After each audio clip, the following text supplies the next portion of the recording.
Hello, I'm Kathy Vandervliet, Chair of the Residents' Council, and I would like to call our February meeting to order and welcome all of you here. Susan Letizia is giving our invocation.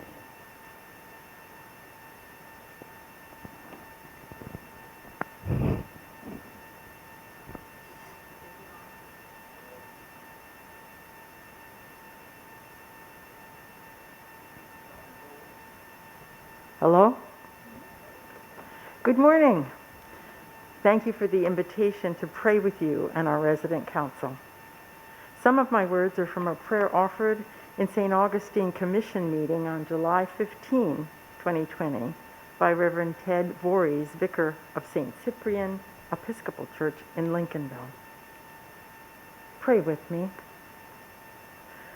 God of all creation, source of all life, healer of all brokenness, we ask that you give us wisdom and devotion in the ordering of our lives in this community, that we may find strength in you to meet our needs, the counsel to deal with the issues we face, and the comfort we seek in our regrets.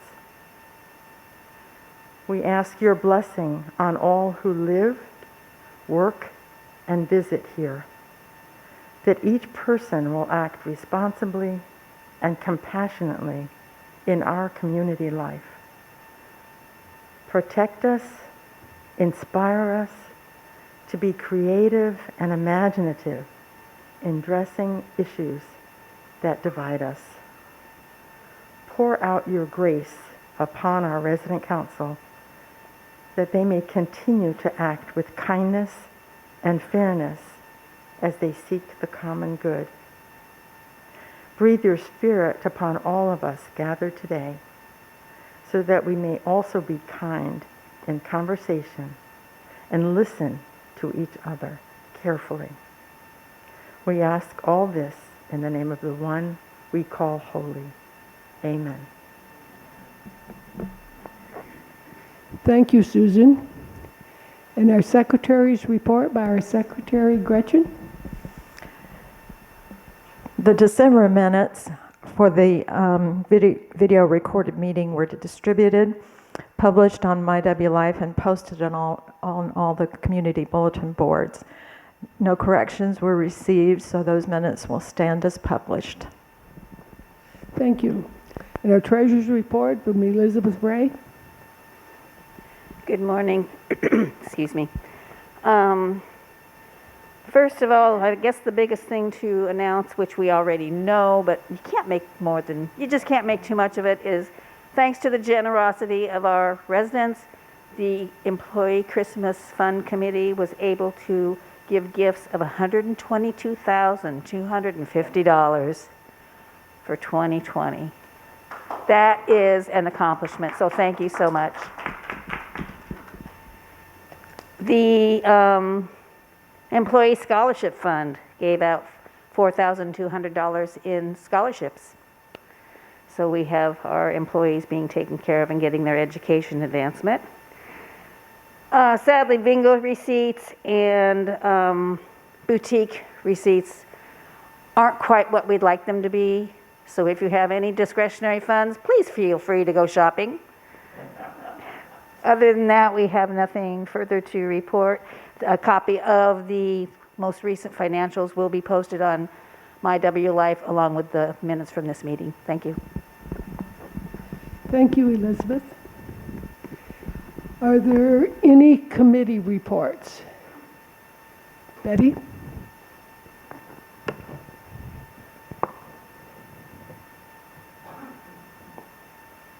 I wanted to report on the redevelopment committee.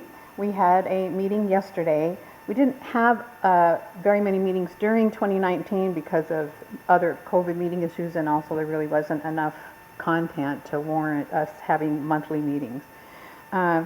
Yesterday's meeting was principally a follow-up of outstanding items from the infrastructure project, namely need for better lighting at the corner of Linger Longer Lane and the walkway between B and C, better lighting in the parking lot that had been taken down and not replaced. We asked about the disposition of the old lift station, so we will follow up on that, but it's not clear. No decision. I mean, it's still there, but it doesn't need to be there, and that is in the way of having better landscaping in that area. So Rod had expressed to me before Christmas the plan to beautify that corner, that it can be a little statement corner, but that can't be done yet. The other issues that we discussed had to do with the committee's recommendation that there should be a landscape architect enjoined with construction projects, including the memory care building, so that it isn't just left to landscaping company to, pick plants. We really think that there should be a plan, and that plants should be selected that would actually survive, and with a bias toward native plants. So there were a few other items. The minutes are going to be posted on My W Life for you to read. We lastly will have we're expecting to have a meeting with Management Support Services next month to get an update on the master plan. So currently we have no information about that to update. We do expect the memory care building to break ground sometime in next fiscal year, but we do not know when. Thank you, I Betty. have one more thing. So any residents that have any questions, that please feel free to talk to anyone on the committee. So when you go to My W Life, you can see who all the committee members are on the report. So our job is to be a liaison between residents and Management Support Services. So we rely on feedback from residents to do that. Thank you. Thank you. Any other committee reports?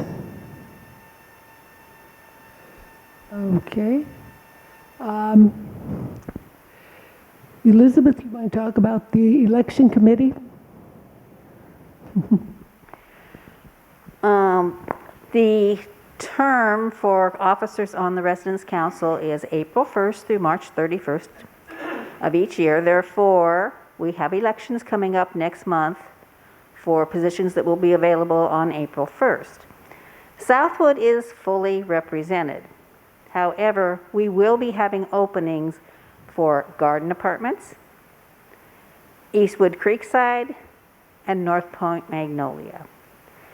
The flyers will go out probably the end of this week. Elections will probably be held the middle of February, so that we have everything in place to install new officers for the new term. I have brought a couple of applications with me, just in case anyone here is eager to raise their hand and say, I would love to represent my neighborhood, please let me apply. Or if you happen to have a neighbor that you would like to encourage to stand up for you.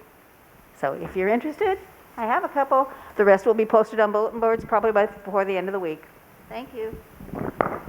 Thank you. Okay, we have a motion relative to the council handbook. Carol?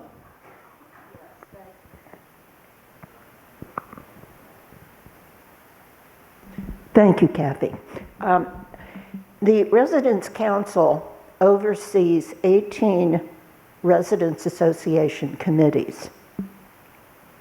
5 of those are standing committees, and that would be the Dining Committee, the Health Services Committee, Environmental Committee, Maintenance, Housekeeping, and Security Committee, and the Resident Lifestyle Committee.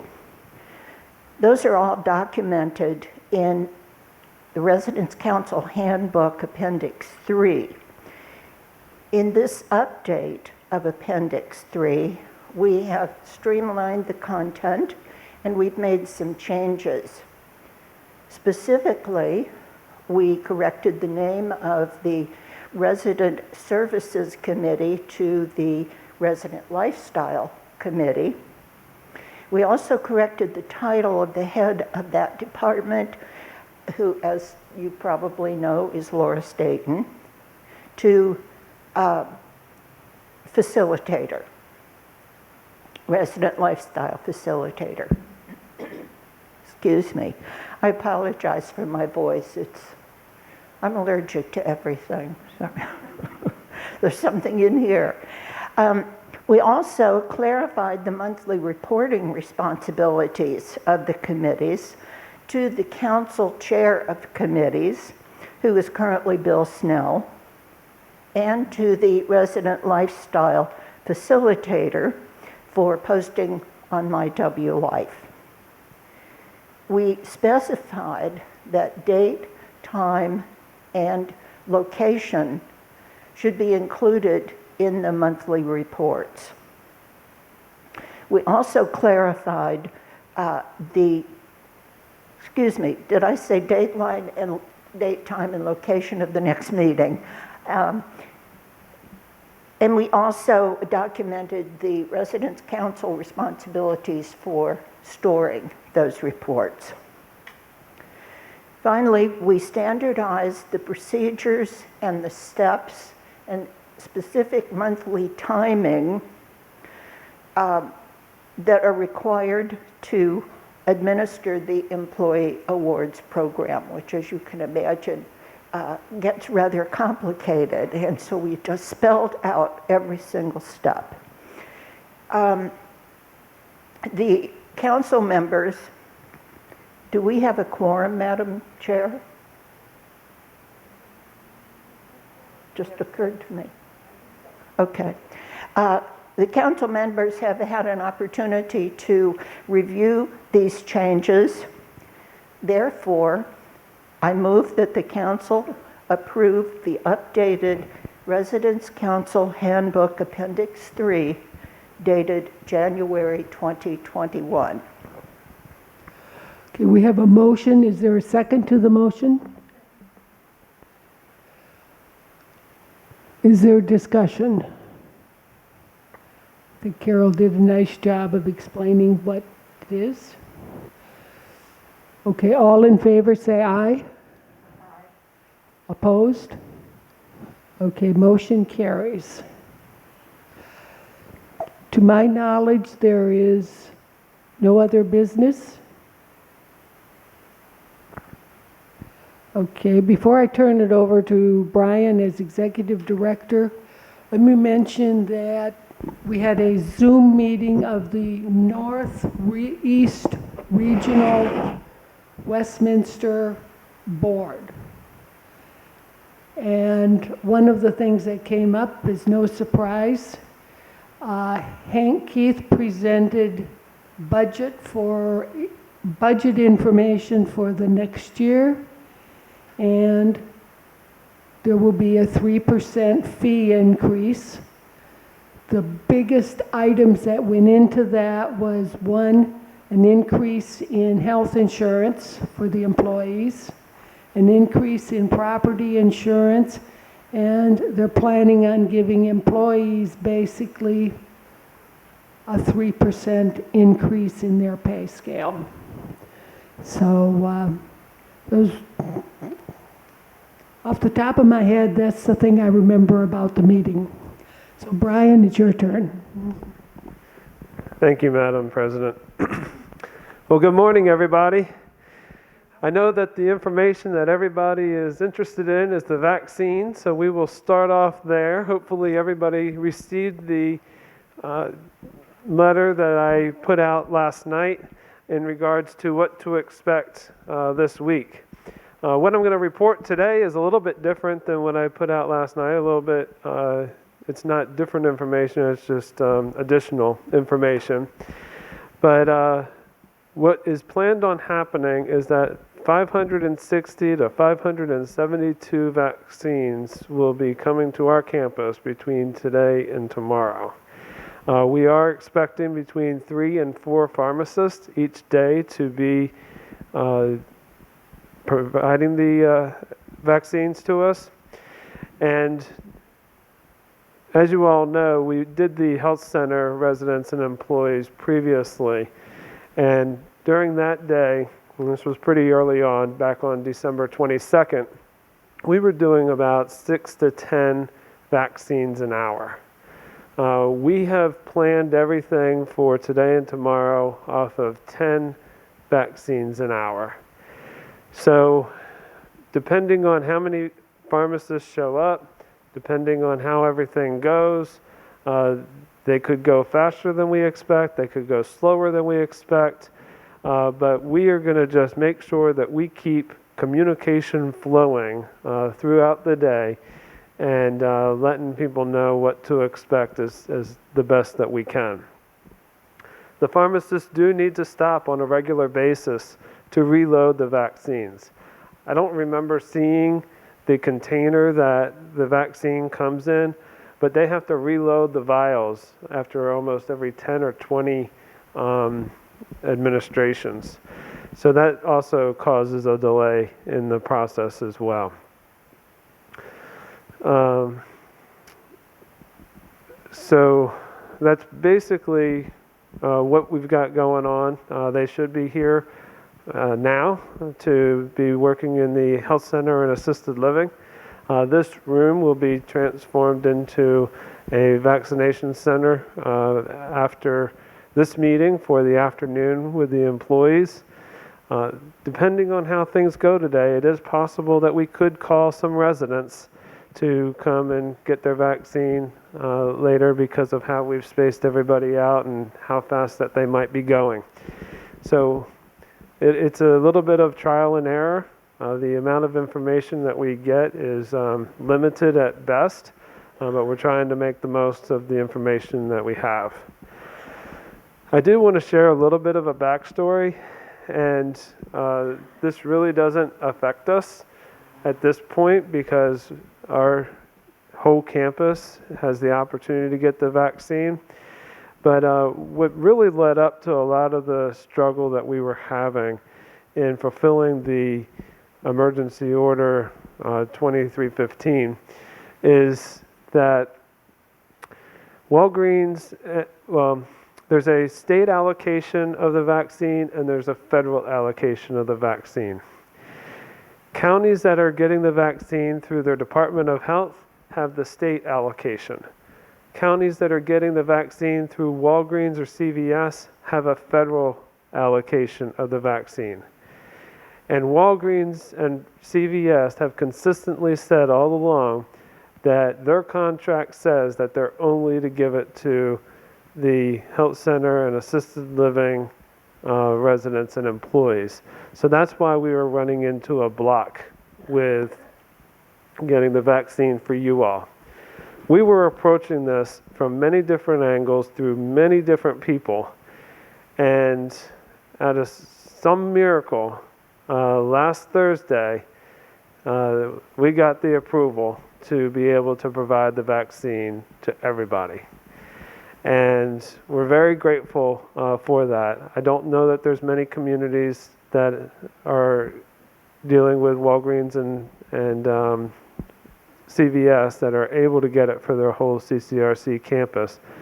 And some communities have approached it different ways.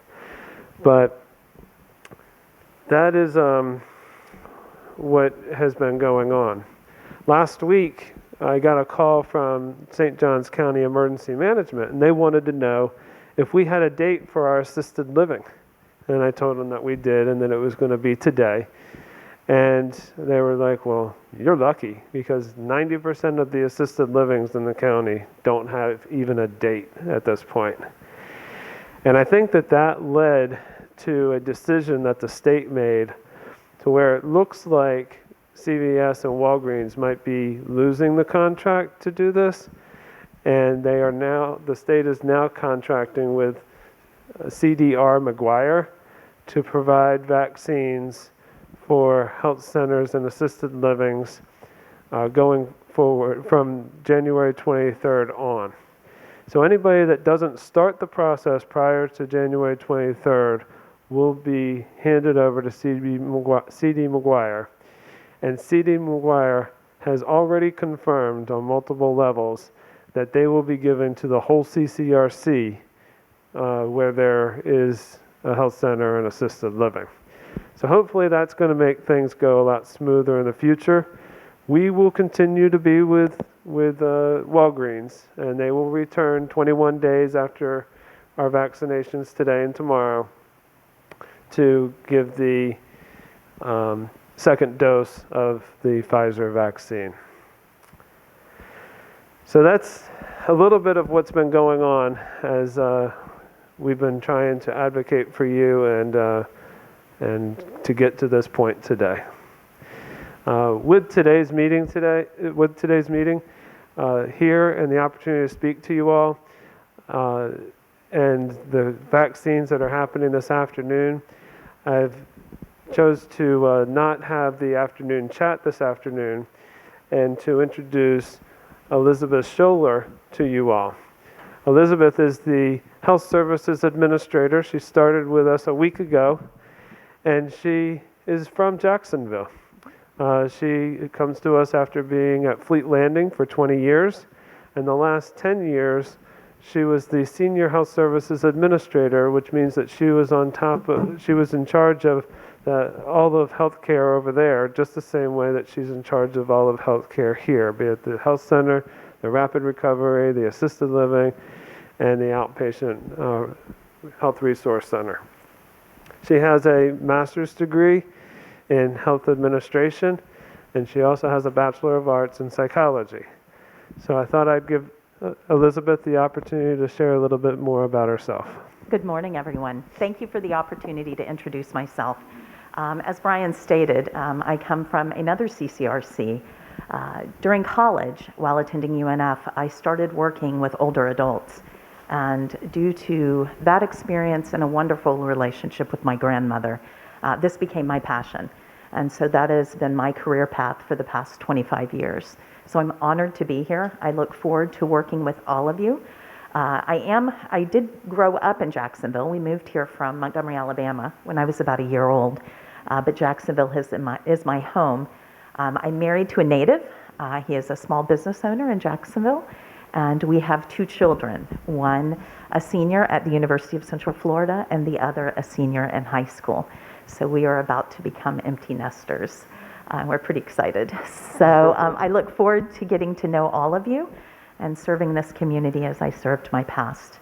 So please let me know if you have any questions or if there's anything I can do to assist. Thank you. Thank you, Elizabeth. I think Kathy might have a question.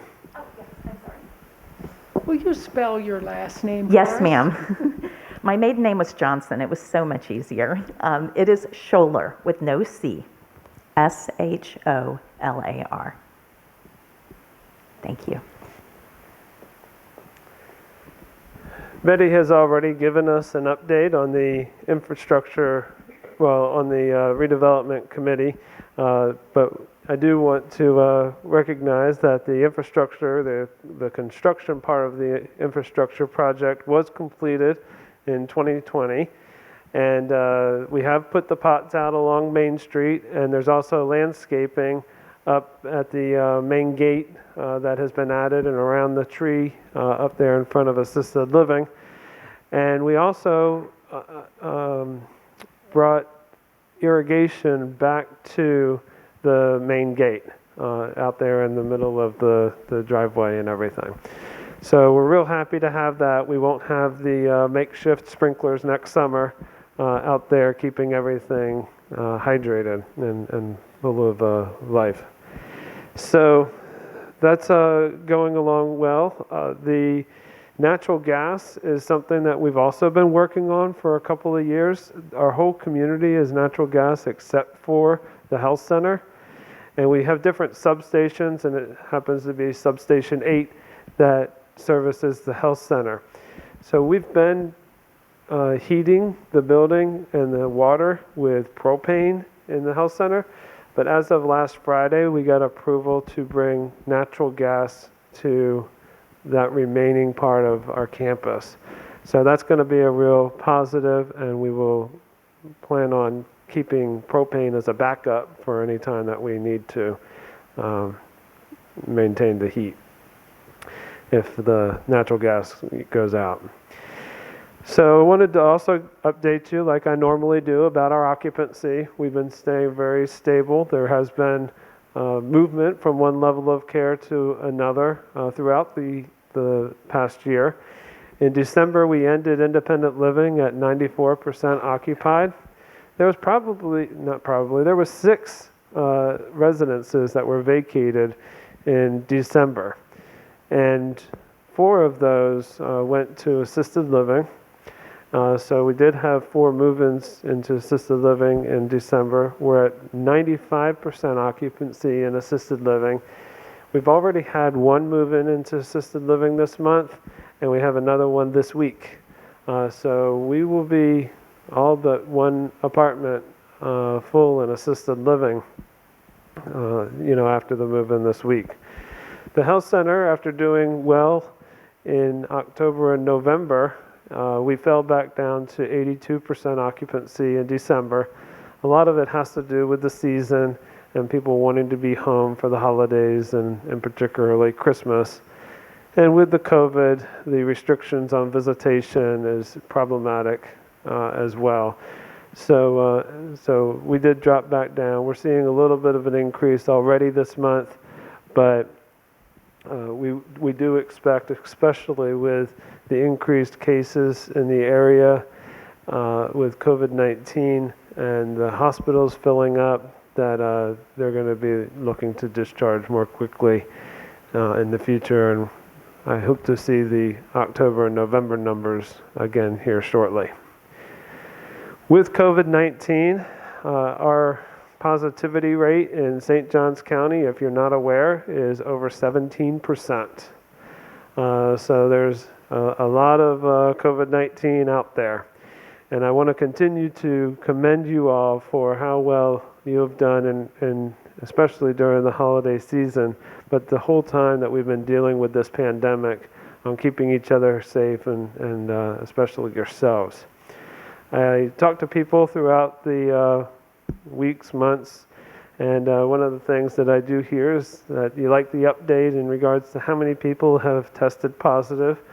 We have had 34 team members that have tested positive from the beginning of COVID-19 to now.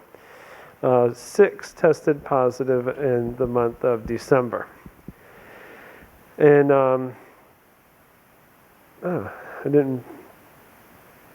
So in independent living, we've had 5 people test positive. 1 was in December and 2 have been this month.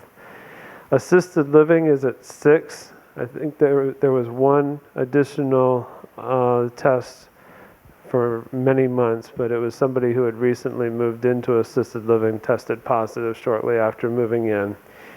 And then in the health center, there has not been any more than the original 3 residents that tested back in the early part of the summer. So the PPE and the procedures that we have here on campus are working. None of the 6 team members that tested positive in December resulted in a resident on any level of care testing positive. So things are going very well from this perspective.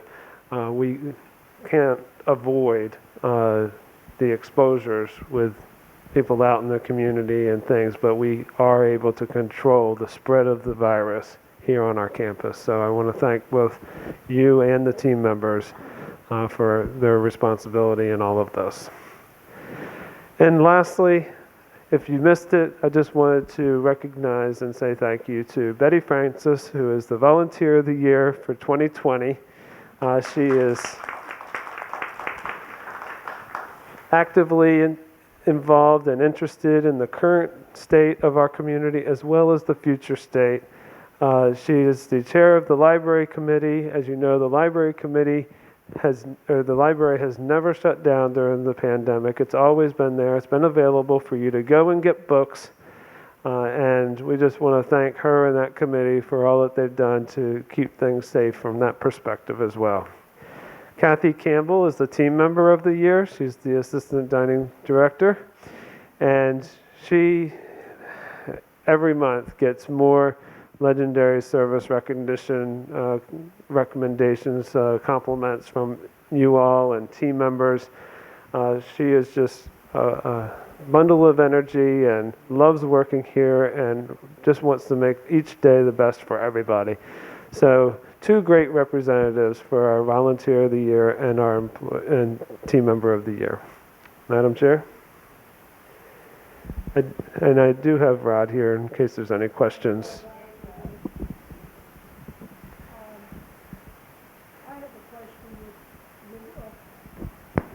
You can answer. Got a phone call saying Cynthia would tell me when tomorrow I can get my shot. My question is, do you know what order she's doing things in? If it's alphabetic, I know it's late one day probably. If it's some other scheme. So we talked about this late yesterday afternoon. You know, should we just do alphabetical? It might be a little bit easier to organize. But we ended up deciding that it was going to be fairest and the most well received by everybody to do it in the order that people expressed that they wanted to be vaccinated. So she is calling everybody with a little help from some friends to let you know what time on Wednesday you'll be scheduled. Some people have heard that they have been contacted and said that they might be told to come over at the end of the day on Tuesday. That's like the first 25 or 30 people on the list. And we just wanted to be prepared in the event that they do move faster than we expect, or if people don't, you know, come on time or whatever it might be. We're just going to try to make sure that we keep giving the vaccine and not having any lulls. So we will keep the communication going. But please wait for Cynthia to call. She'll give you a time slot. And if you come at a different time tomorrow, we're not going to turn your way and say this isn't your time. It's just to help add structure to the day. Thank you. Are there questions or comments from the floor? Bill? Will everyone receive a phone call who was placed on the list? The question is, will everyone receive a phone call that was placed on the list? Yes. Everybody that left a message for Cynthia and let her know that they wanted the vaccine will receive a phone call and be told what time to come down. The other aspect of this is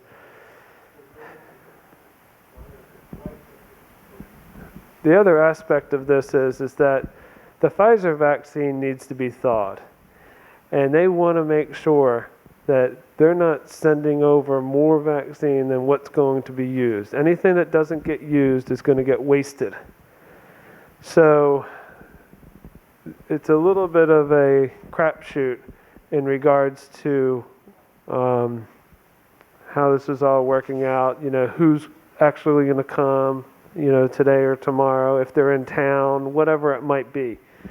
So there may be some extra doses at the end of the day in the event that somebody didn't call and they want to get the vaccine.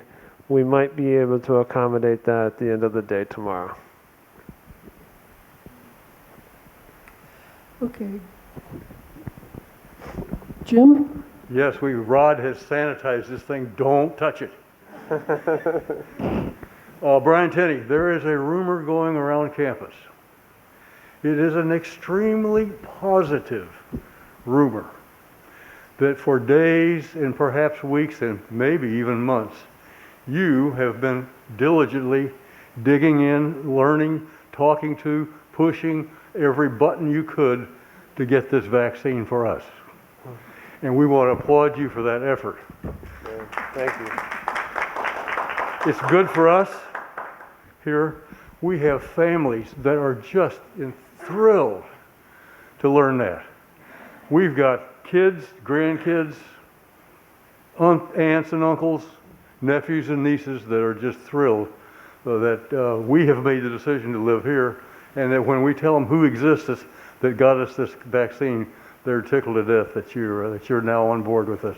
So I just wanted to express a sincere thank you from all of us for your efforts, because you really went above and beyond the call there to get that done for us, and we thank you.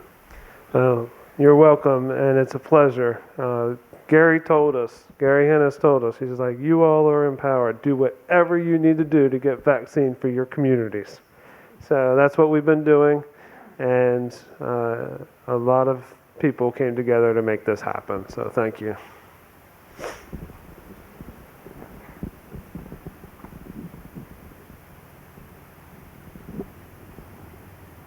My question has to do with my understanding is that while we raised a lot of money for Christmas checks, in fact, there were significant fewer numbers of employees on board to get checks year over year. And anecdotally, that fewer number of employees has represented a decline in service in a number of different areas.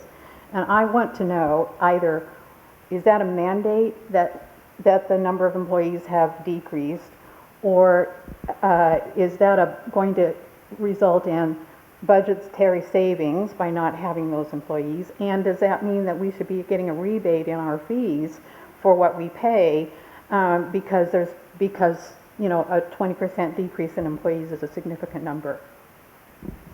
Sure, Betty. 2020 was a very unique year, and we all needed to make adjustments to, number one, keep everybody safe and secure on our campuses. And so there was a cessation of services, there were modifications of services, but as you have experienced here on our campus, on a regular basis, we have been resuming services at one level or another. As we have had openings for positions, as people have made decisions that they don't want to work in healthcare anymore, that this is too big of a risk for themselves or whatever it might have been, we have evaluated and determined, you know, if and when we needed to fill those positions. Some of those decisions to fill the positions came a little bit later. I think that we all know that the dining department you know, had a few open positions at one time. They are actively recruiting for their positions now. Nursing positions, both in the health center and assisted living, have always been immediately recruited for as soon as they open up. And for instance, you know, an activity assistant or life and resident lifestyle assistant. I mean, even Laura at this point says there's no need for a assistant in her department until we start doing outings again. So we're really trying to be intentional about what we're doing and aligning the personnel with the services that we're able to provide at the time. So there is no mandate. There is a review of what positions come available, and then we make a decision on recruiting for that position.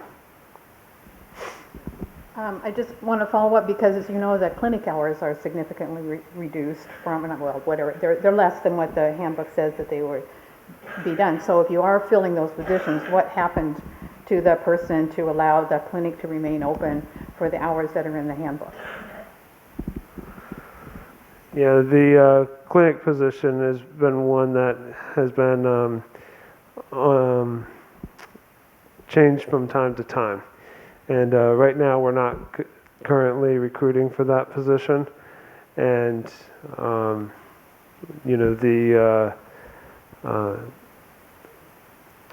telehealth visits and everything else, but we have brought the doctors back, and we're even seeing a reduction in demand in services that we have brought back, you know, such as the med van trips or the grocery trips, and we're trying to understand the interest of the residents, because when we first started those back up, or before they were started back up, they were in high demand, and I'm trying to determine or figure out why there's less demand for them now.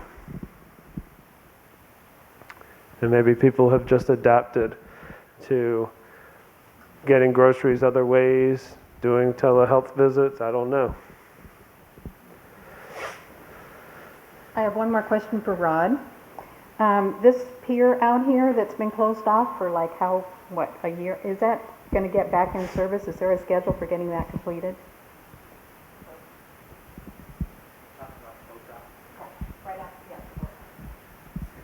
Yes, she's talking about the boat dock. Boat dock was in pretty bad shape.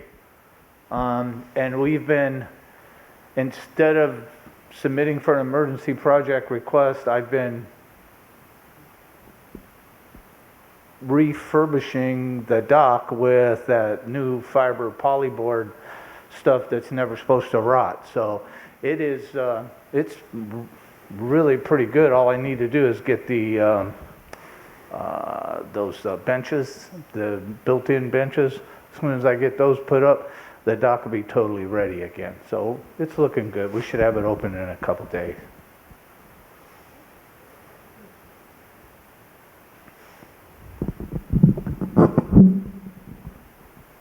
Can I hold it? Yes. Oh, okay, good. One question then to follow up with you is, would you investigate getting benches that are made out of newspaper? They are available. Republic has samples of them, actual outdoor benches, and I might be wrong, it might be plastic bottles that they're made out of. But would you check into that? I'd be more than happy to check in for that. Matter of fact, the benches that we have been purchasing, the white ones, those are from recycled composites. Anyway, I don't know exactly what the composites are, but I can get back with you and let you know what those are. Yes, ma'am. I just wonder with Brian where we are on the hiring of a social worker for our campus. I just still sense that there is such an element of sadness and loneliness and no real way to try to evaluate that or figure that out with people not just in assisted living, but even the garden apartments that are not interacting that much. And I really feel like we've missed something without pursuing that. And I know that was the recommendation from Health Services. So where are we? Yes, ma'am. So as the handbook says, the Health Resource Clinic is responsible and available to help people with navigating as they age and through the campus. And we had talked about the part-time position in that area to be focused on that.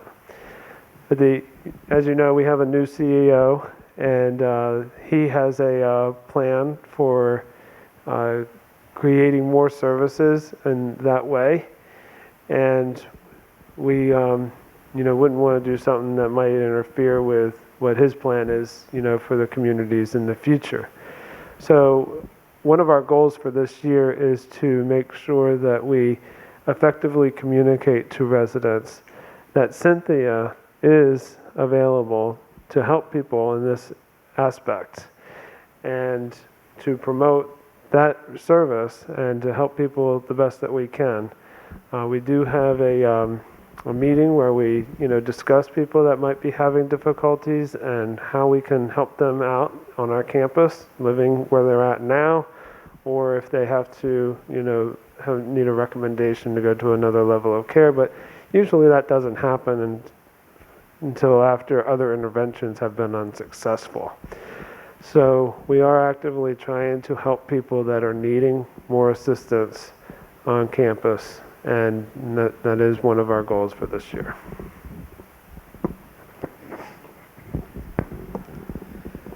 Other questions or comments? Dudley? You'll be able to hear me. Why can't we leave it here so we don't quit handling it? We talked about this before in these meetings. Brian does not know that. He's been told. Brian, you reported that 34 team members tested positive. Are those 34 all employees, or are they agency people also? Do you have a breakdown on that? Those are team members. In addition to that is essential caregivers, contractors, other people. So I did not include those numbers in what I just communicated. So they're not just employees. They're not just employees. They're everybody that comes here to work for whatever reason. No, I said the 34 is employees Okay. from the beginning to now. Do you have any count on the outside people that came down? I know we've had some. Not off the top of my head. Thank you. Rod, hi, it's good to see you here again. We've missed you. My question is, when do you expect that staff will be picking the produce out of Fruit Park? And when that does happen, which I suspect will be soon since it is January, are you going to post something on 266 so people know it's available for them to come help themselves? Yes, ma'am. Good question. Thank you for that. We've pretty much got all of our Christmas decorations up. They're in the middle of the maintenance shop right now, so once we get those out of the maintenance shop up into the storage area, then we will go pick all the fruit in Fruit Park and the other two areas that we have considered as the fruit for the entire community. And as soon as I know that we're ready to get that done, which should be about Friday, we'll make sure that Nell puts that up on 266 to let them know that the high fruit is going to be picked so people can come get it without hurting themselves. Does that answer your question? Yes, ma'am. Other questions or comments? Joan? I think while we still have Rod here, Rod, maybe you can help the residents understand how Secure America is responding to the emergency calls since we no longer have the nurse able to come out of assisted living. Rod has done an extraordinary job in working with Health Services Committee in trying to make sure that those areas are covered. So we thank you, and maybe you want to say just a word about it. Yes, ma'am. That's a pretty generalized area, but it's basically security gets called of three different ways. One, a telephone call to the security phone. Two, by a Sarah response. Or three, that somebody else has called security and told them to go there. Once security arrives, depending on the circumstance, sometimes they have to go in the house. They will do the normal procedures of knocking, announcing themselves, open the door if after 15 seconds, and then making sure that they continue to announce themselves until they can find the resident. Once the resident's found, it's basically, we can provide first aid, but if they see something needs to be done, they immediately call 911. Otherwise, they talk with the resident. Now, when the human resource nurse is not available, or the health resource nurse, is not available, then the security will pretty much ask them if they want 911 called, and if 911 wants to be called, then they call 911. Now, I know that we're working, and it used to be the old pink sheet, but we're working on a new sheet now we want the residents to be vested in this. We want them to make sure that they can assist us helping them in their health needs. And that's going to be a big project that Miss Joan, Dave Dingfield, and Brinkman. I was going to say Wedgie Man. But yes, they're working on that. And I think it's a big project. It's going to help us in so many ways do the things that we need to do to give you that little extra level of care that we'll all be looking for.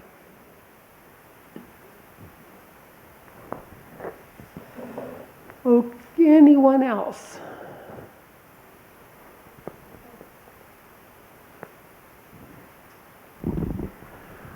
In the letter that I wrote yesterday, I said that after you get your vaccination, you will get a vaccination card, vaccination record card. just to give you an appreciation of what it looks like, it's just a flimsy piece of paper that looks like this. It's not laminated. It's not ID size or anything like that, but you do want to retain this for your second dose. So please make sure that you put this in a safe space. Thank you. Anyone else? Seeing no hands, meeting adjourned. Thank you all. Town hall meeting is January 27. We'll recognize employees among other things.